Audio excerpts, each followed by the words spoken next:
I found her at his house.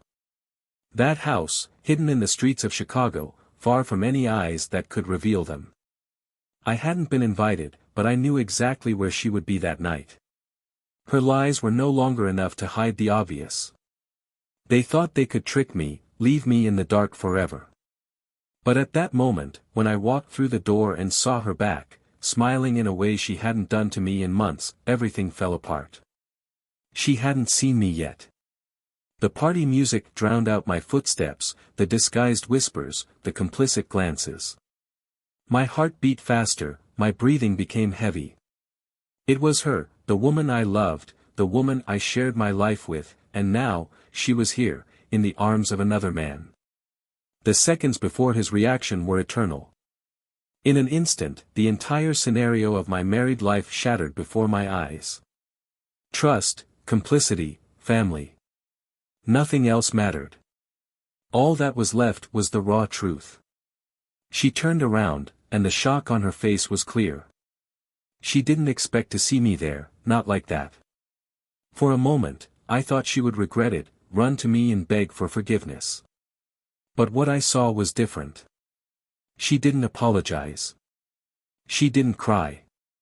She just looked at me, as if she were the victim in that situation, as if the pain was more present in her than in me. And then came the phrase that still echoes in my mind to this day, "This is not what it seems." I laughed. A bitter, uncontrolled laugh. "Isn't it what it seems?" My voice was serious, full of desperate irony. I had seen everything. His hands around her waist, the looks of desire, the way she let herself be carried away, as if that was the place she always wanted to be. No, there was nothing left to hide. The betrayal was written in her eyes, in his eyes, and in every detail of that room. But then, like a knife cutting through the air, she said, "You were never there. You never gave me what I needed." I didn't understand right away, shock mixing with despair. "What do you mean I wasn't there?" All this time, all the attempts to save what we had, and now I was to blame. The party continued around, as if nothing had happened.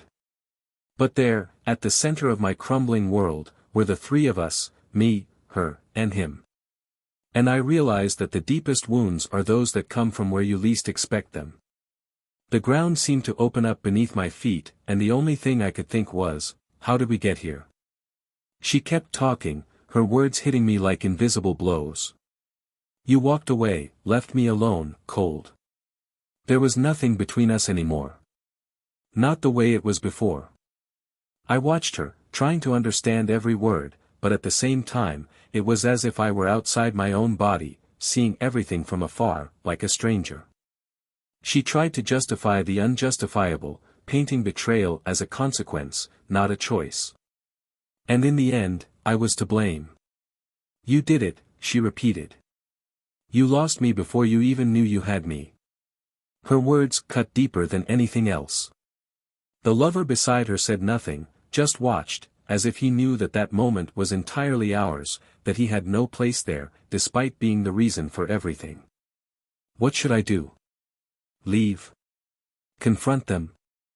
Emotions were mixed, anger, sadness, humiliation, but, above all, a sense of irreparable loss. That woman, who I thought I knew, was now looking at me as if I were the stranger. "Are you leaving now?" she asked, her voice low, almost challenging. What did she want from me? That I would simply disappear, that I would accept my defeat without a fight? Everything inside me screamed that I couldn't leave things like this.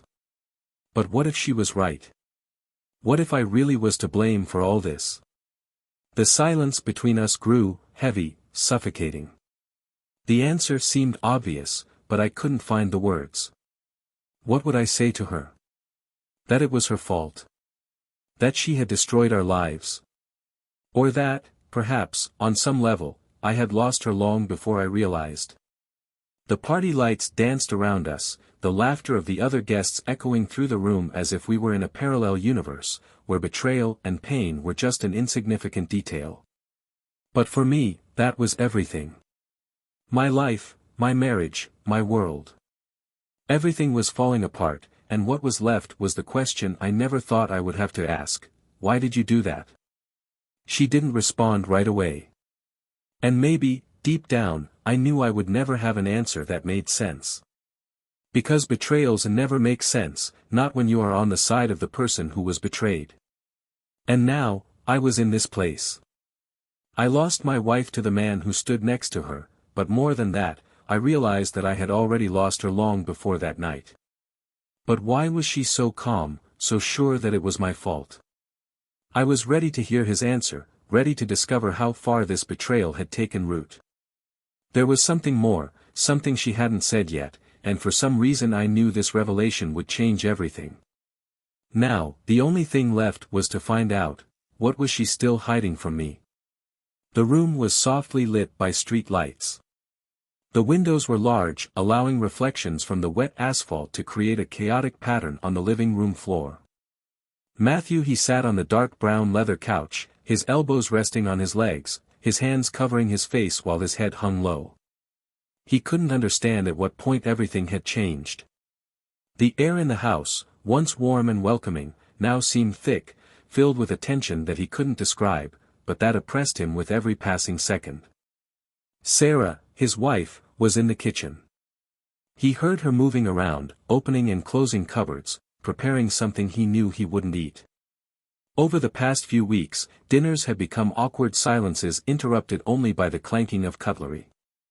Their relationship, which had once been marked by laughter, long conversations and nights of affection, now seemed like a well-rehearsed choreography, where everyone knew their place, but the passion had evaporated. Matthew tried to remember when things had started to change. The work? The pressure of routine? Perhaps. He knew he worked too much. The late nights piled up, and when I was finally home, it was as if I were away. But he justified himself by telling himself that he did it for them, for the comfortable life he had built. The large apartment, the car in the garage, the trips they planned but never took. Everything they ever dreamed of was there, in their hands. But somehow that didn't seem like enough anymore. Sarah had been the light of Matthew's life for many years. They met at university, both young and full of dreams. She studied arts, while he dedicated himself to administration. They were from different worlds, but that was exactly what attracted them to each other. Sarah was vibrant, creative, with a free spirit that contrasted with Matthew's seriousness. Together, they balanced each other. He gave structure to her life, while she brought color and lightness to his life. In the early years, they were inseparable, and all the differences that could separate them only brought them closer. But now, watching her from afar, Matthew saw a woman who seemed like a stranger. Sarah was still beautiful, with her dark hair falling in soft waves over her shoulders, her delicate face marked by expressive eyes. But there was a distance in her gaze that he couldn't cross. When he approached her, he felt as if he were miles away, as if something invisible separated them. Sarah also felt trapped. Looking at the kitchen counter, he saw the coffee stains that needed cleaning and wondered if this was what life had become. A sequence of small tasks and commitments that, deep down, meant nothing. She loved Matthew, or at least she believed she still loved him. But that love had changed. What was once a blazing fire was now just a low flame, struggling to survive amidst so many commitments and responsibilities. In the first years of her marriage, Sarah had dedicated herself completely to her career as an artist. Her exhibitions were gaining prominence, her name was circulating in galleries, and she seemed to be on the verge of something great. Matthew has always supported her, buying materials, sponsoring events, proud of her every achievement. But, over time, Sarah moved away from her art. The pressures of maintaining the house, of being a perfect wife, of dealing with the weight of expectations. All of this was silencing the creativity that used to flow so easily. She didn't blame Matthew. He was always a good man, caring in his own way. But the connection between them had weakened, and with that, Sarah felt lonelier than she had ever felt. She tried to fill the void with routine activities, last-minute trips to see friends, hobbies that didn't satisfy her. But nothing seemed to work. And she, who was once full of life and color, now felt like a shadow of who she used to be. There were nights when Matthew tried to get closer, suggesting they go out to dinner or planning little surprises, but Sarah always found an excuse. She knew he was trying hard, but something inside her prevented her from accepting those attempts.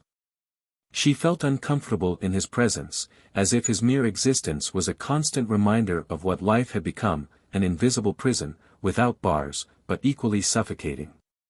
And then there were the silences. Long silences that stretched for hours, days. Before, they were able to talk about everything, from the most banal details of the day to deep conversations about the future, about dreams.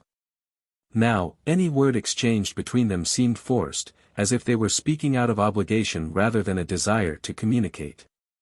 It was easier to remain silent than to face what was really happening. One night, while they were both watching a random program on TV, Matthew looked at Sarah and felt a tightness in his chest. He still loved her, he was sure of that. But she no longer looked like the same person. Or maybe it was he who had changed. What had they become? When was the last time you were truly happy? Sarah, in turn, avoided Matthew's gaze. Not because I didn't love him, but because I couldn't bear to see the expectation in his eyes, the hope that everything could go back to the way it was before. She knew she couldn't offer him that, not anymore. And that guilt slowly ate away at her. During the day, she occupied herself with anything that could distract her, new courses, meetings with friends, even short trips alone. But at night, when everything was quiet, emptiness surrounded her, and she knew that something inside her had changed forever. They were together, but at the same time, completely alone. What started as a perfect partnership had turned into a forced coexistence, where both pretended that everything was fine while the gulf between them grew every day. It wasn't what Matthew envisioned for his life, and it definitely wasn't what Sarah wanted for herself. What they both didn't yet know was that the abyss that separated them held secrets and wounds much deeper than anyone could imagine. And soon, the truth would come to light, exposing not only the betrayal itself, but the reasons that led them to that point. The days passed slowly, and the distance between Matthew and Sarah only deepened. He knew something was wrong, but even in the most tense moments, he never imagined it could be something so serious. Instead, he blamed himself. He believed that his emotional absence and the tiredness of the years were suffocating the marriage. He tried, even if discreetly, to repair the damage he thought he had caused. He spent more time at home, tried to talk, but each attempt seemed to only push them further into the abyss. Sarah, on the other hand, was increasingly distant. The space between them, invisible but painful, grew with each interaction. Matthew's gaze, always filled with silent questions, made her uneasy. She tried hard to keep up appearances, to remain the wife he knew, but something inside her had already changed.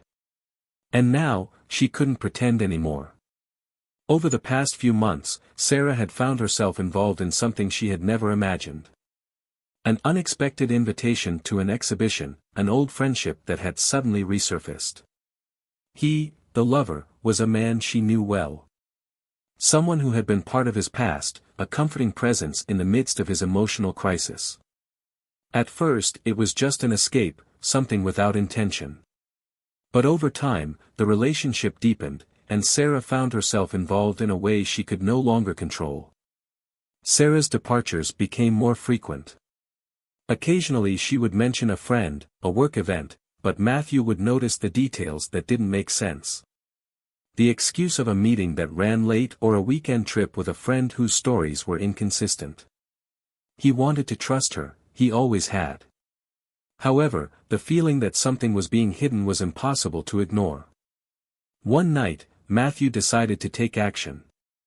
After yet another empty excuse, where Sarah claimed she was going to an art event with colleagues, he discreetly followed her.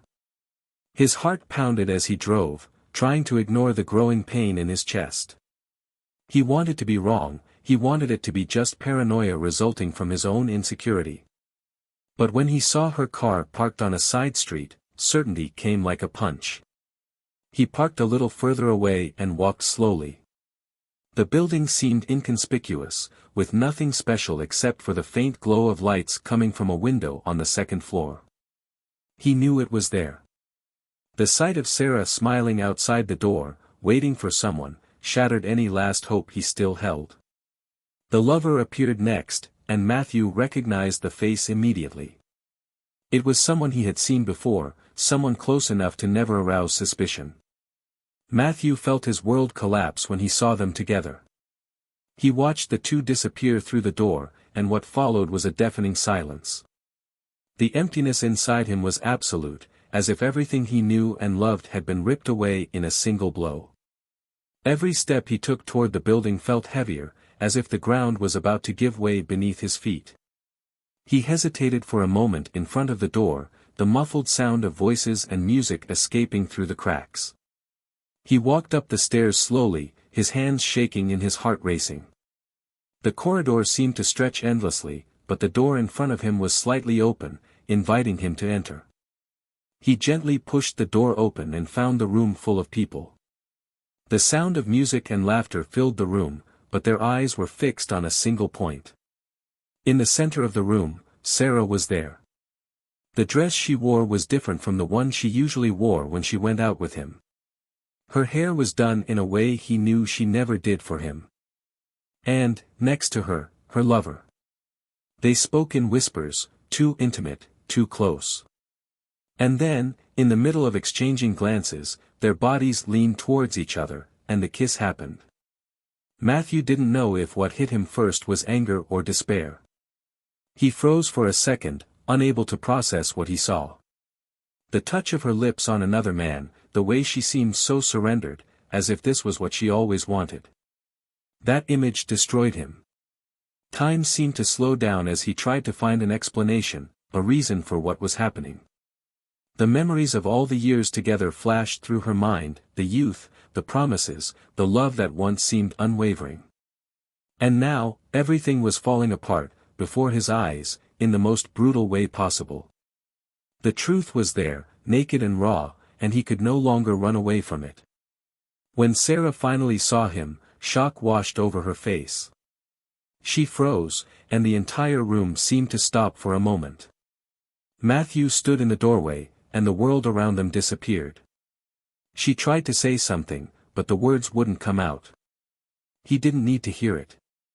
The betrayal was already exposed, the pain was already there.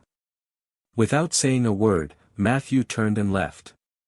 Matthew left the house hurriedly, his heart racing as he tried to process what he had just witnessed. His mind was in chaos, a mixture of anger, sadness and a deep sense of betrayal. He crossed the street almost without realizing it, his eyes fixed on the ground, trying to understand how Sarah, the woman he loved for so many years, could have become so deeply involved with another man. The pain of seeing her in another's arms was unbearable, but there was something more. Something that was hidden behind that betrayal. What else was hidden? It was a question that had been gnawing at him since he began to suspect it. Matthew got into the car, his hands shaking as he gripped the steering wheel, and he sat there for a few minutes, breathing hard. Her mind returned to the exact moment she saw him. The shock in her eyes was genuine, but there was no regret, no plea for forgiveness. She looked at him as if everything was beyond her control, as if it were his fault. Without thinking, Matthew started the car and started driving. I didn't know where to go, but I knew I couldn't go home. The house now felt like a tomb, a place where her dreams and promises had died. He wandered through unfamiliar streets, aimlessly, until the car, almost as if it had a life of its own, took him to the park where he and Sarah used to walk in the first years of their marriage. Memories flooded his mind as he parked, every smile, every touch, every kind word exchanged there.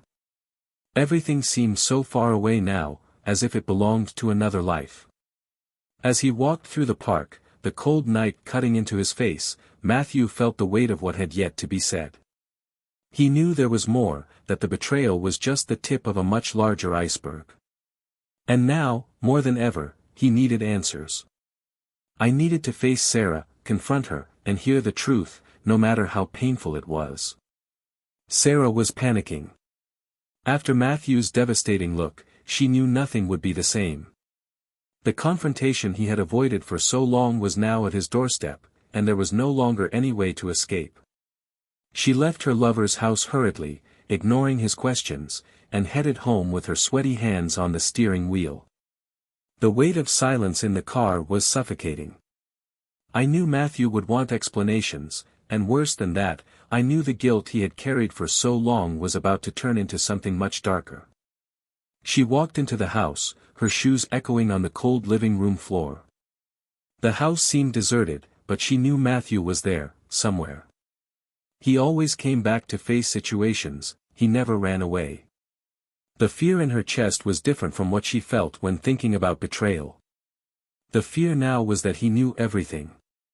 Not just about the case, but about what had been hidden for much longer, what she had kept as a dark secret, and which would now, inevitably, come to light. The sound of the door opening brought her out of her thoughts. Matthew entered, his eyes fixed on her, filled with a mixture of pain and controlled fury. For a moment, neither of them said a word. They just stood there, staring at each other, as if they were on opposite sides of a war that they both knew they couldn't win. "Are you going to tell me something?" Matthew's voice was deep, cold. He was on the verge of losing control, but he was fighting to stay calm. "Or are you going to keep pretending that none of this is your fault?" Sarah took a step back, her heart racing. She wanted to speak, wanted to explain, but the words wouldn't come. Everything she had rehearsed in her mind over the last few weeks disappeared, and now she was here, in front of the man she had betrayed, not knowing where to start. "Matthew, She started, but he interrupted her. "Don't make excuses, Sarah. Not today." The anger in his voice was palpable. "I saw it. I saw you in his arms. And now I want to know why. What did I do to deserve this?" She swallowed hard, feeling the weight of guilt tighten in her chest. "It's not that simple," she said, almost in a whisper. "I tried, for so long." "Tried what, Sarah?" Matthew's voice rose a little, his patience running thin. "Try what? Trick me? Betray me while I was here, trying to save what we had?" She felt tears pool in her eyes, but she forced herself not to cry. "Not now. I was lost. We grew so far apart. I didn't know how to reach you anymore. You were always distant, always at work. And I felt alone." Matthew laughed, a bitter, pain-filled laugh. "Alone? So you decided to solve this by ruining everything? Betraying me, destroying what we built together? Is that it, Sarah?" "That's not how it happened," she tried to argue, but she knew it was too late. There was no excuse that could erase what he had done. Matthew approached her, his gaze penetrating. "I was always here. I was always by your side. Everything I did was for us. But you preferred to lose yourself in the arms of another man. And now, you want to blame me?" Matthew's words hit Sarah like a blade. She knew he was right in many ways, but what he still didn't know was the deeper reason. And at that moment, she knew she couldn't hide it anymore. "Matthew, she started, but he interrupted her again, this time more aggressively. "Don't give me any more lies, Sarah.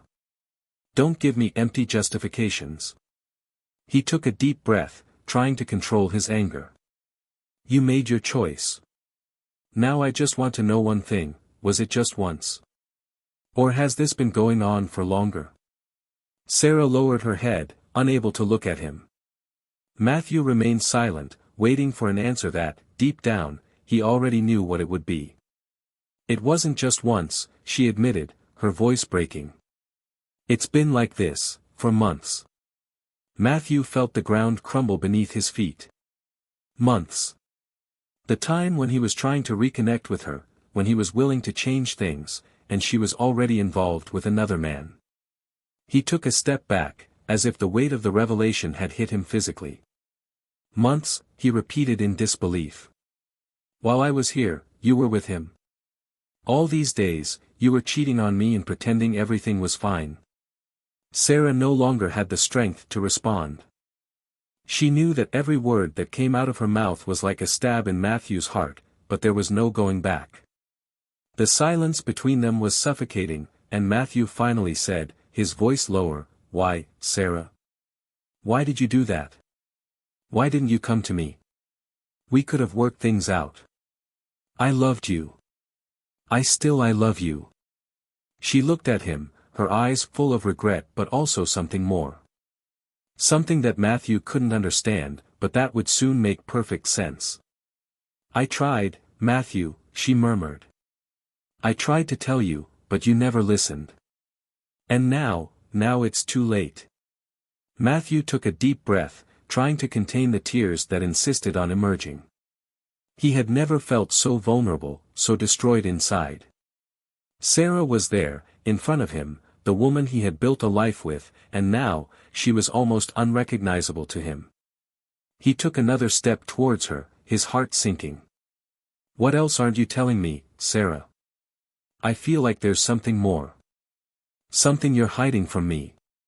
Sarah's gaze changed, turning from guilt to something darker.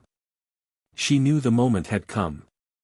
The moment to reveal what had been buried for so long, the secret that she feared would destroy what little was left of them. "Matthew," she began, her voice trembling, "what I'm going to tell you now, will change everything." He looked at her expectantly, but at the same time with deep fear. "Say it, Sarah. What else do I need to know? What could you hurt me more than you already have?" She took a deep breath and began to speak, each word carrying weight. I blamed you for so long, Matthew. I blamed you for the distance, for the coldness, for everything that happened between us. But the truth is, I was no longer here before he even appeared. I was no longer here, yours, before all this." Matthew frowned, trying to understand. "What do you mean by that, Sarah?" She continued, her voice low, almost a whisper. "The truth is that I lost myself a long time ago. And I blamed you because, it was easier than admitting that, in fact, I was the one who pushed you away. I was the one who stopped loving you." The impact of her words was devastating. Matthew felt as if the ground had been pulled out from under his feet. Matthew was silent, trying to process the weight of Sarah's last words. She didn't love him anymore. For a long time, he had been just a shadow, a pale reflection of what they once were. He stared at the woman in front of him, now so far away, trying to find some trace of the person he believed he knew. Her words still echoed in his mind, like a bell ringing repeatedly, painful and relentless. She blamed him, but deep down she had given up on them a long time ago. It was hard to accept, but a part of him always knew. He took a deep breath, not sure what to say.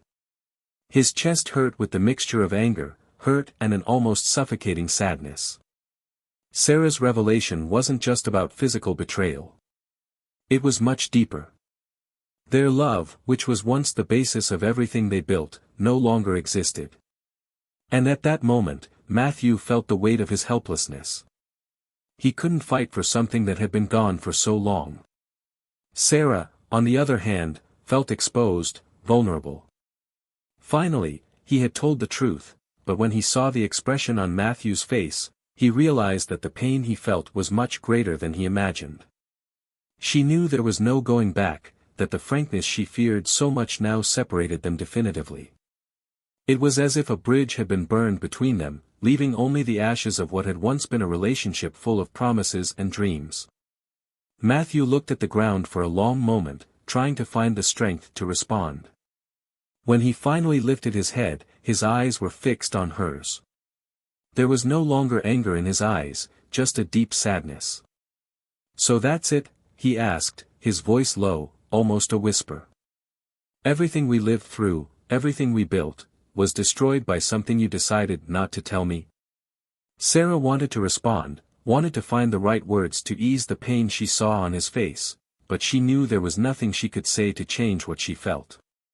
The silence that followed was crushing. They were both there, together, but the distance between them was insurmountable. "I didn't know how to tell you, Matthew," she said finally. "I got lost along the way. I tried, but I couldn't. By the time I realized it, it was too late." He took a step back, as if her words had hit him physically. The pain in his chest only increased. Matthew always imagined that the love between them, even worn out, could still be saved. That with effort, with patience, they could find each other again. But at that moment, he realized he was fighting alone for something that was already over for her. "And now?" he asked, with a calm that surprised him. "What do you want me to do, Sarah? Blame me for not seeing this sooner? Blame me for being an idiot who believed we could get through anything?" She didn't respond immediately. "I knew there was no answer to that. There was no going back in time, there was no repairing the damage that had already been done. They were both trapped in a situation they could not escape." Matthew walked away, feeling the weight of every word spoken so far. The silence between them was a reflection of the emotional distance that had existed for some time. He knew he couldn't force her to come back, couldn't fix something that was broken beyond repair. "I don't want any more excuses," he said, his voice firm but full of tiredness. "I don't want to hear any more how alone you felt or how I failed you. It all seems so small now, in light of what happened. The truth is, we both failed, but you chose to punish me for it." Sarah's look was one of pure guilt. Matthew's words were harsh, but there was no way she could argue with them. She knew that, at some point, she had chosen to give up, without even realizing it. He had allowed everything to fall apart without a fight. "You're right," she admitted finally, with tears in her eyes. "I punished you. I walked away when I should have spoken up. I betrayed you in so many ways, and now none of this can be fixed." Matthew felt an emptiness take over his heart. It was strange how love and pain could coexist in such a brutal way. He still loved her, despite everything. But that love was now tainted by a deep, irreparable sadness. What they had no longer existed, and accepting that was an almost unbearable burden. The moral dilemma before him was suffocating. Part of Matthew wanted to fight, wanted to try to understand, wanted to forgive.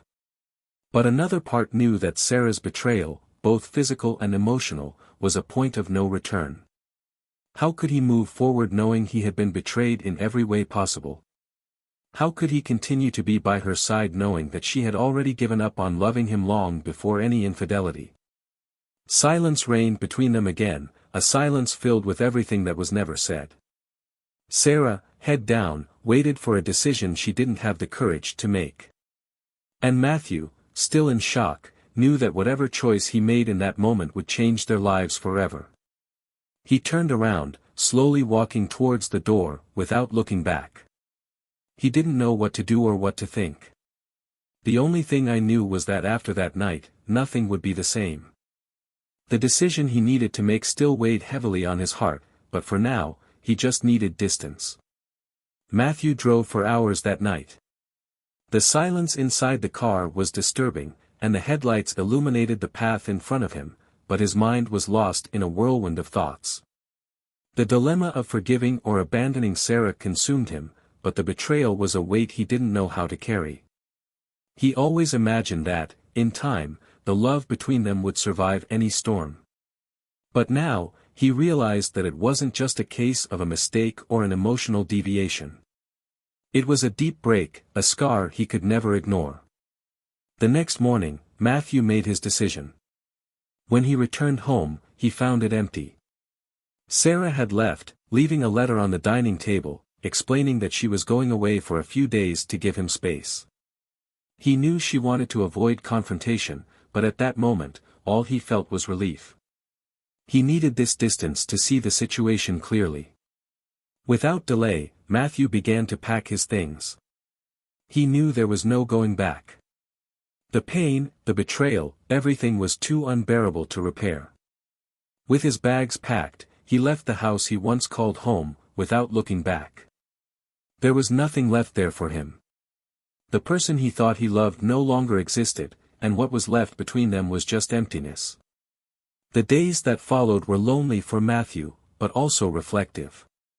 He rented a small temporary apartment and began to reorganize his life.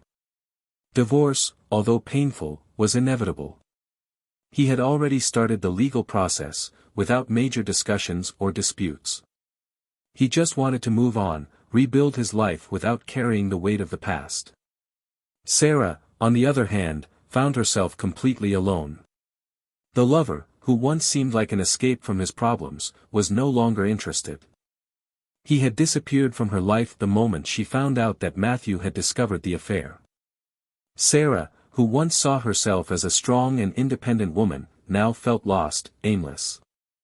Without Matthew, the life she knew had fallen apart. She tried to get back on her feet, but guilt haunted her, and loneliness weighed more heavily than she expected. Months passed, and Sarah tried in vain to contact Matthew. She knew there was no forgiveness, but she still wanted a chance to talk, to at least try to end it in a way that wasn't so cold. Matthew, however, had cut all bridges. Every call, every message, every attempt at rapprochement was ignored. For him, this story was over. The love they had, or what was left of it, was buried along with the betrayal. In the end, Matthew found the peace he had been searching for. He rebuilt his life away from the ghosts of the past. The divorce was made official without any major battles, and he moved on, stronger and more aware of himself. Little by little, he learned to forgive himself too. The guilt I carried for not noticing the signs that the marriage was falling apart was replaced by a calm acceptance that some things are simply not meant to last. Love, even when true, can be fragile. For Sarah, life was not so generous. She never managed to overcome the weight of her choices. The guilt over the betrayal and the end of her marriage gnawed at her. The memories of the past, of who she was with Matthew, and of what she lost, haunted her daily. Her lover had moved on with his life without looking back, and she, without Matthew's support, had sunk into regrets. He tried to resume his artistic career, but each brushstroke seemed like a memory of what once was, and would never be again. Life took its course for both, but in opposite directions. Matthew, now a more mature man, realized that the pain, however devastating, was temporary. He started attending support groups, made new friends, and, over time, opened his heart to new possibilities. Eventually, he found love again, but this time with someone who respected and valued him, building a relationship based on honesty and commitment. Sarah, on the other hand, never found redemption. His attempts to reconnect with the past were in vain. She continued to live a lonely life, marked by sadness and regret. Her days were filled with memories of what could have been, if she had made different choices, if she had fought alongside Matthew instead of against him. In the end, all that was left was the echo of the silence she had created. This is the story of Matthew and Sarah, of a love that was once immense, but that succumbed to human failures and wrong choices. A story that shows that there is not always a way back, and that forgiveness is often more difficult to grant when the betrayed is one's own heart. If you've made it this far, tell us, what did you think of this story? Your opinion is very important. Leave your comment below, and don't forget to subscribe to the channel for more stories like this. Here, we explore the deepest feelings, pains and overcomings that we often hide. And remember, the channel does not support any type of betrayal. Betrayal leaves marks that cannot always be erased. Until next time.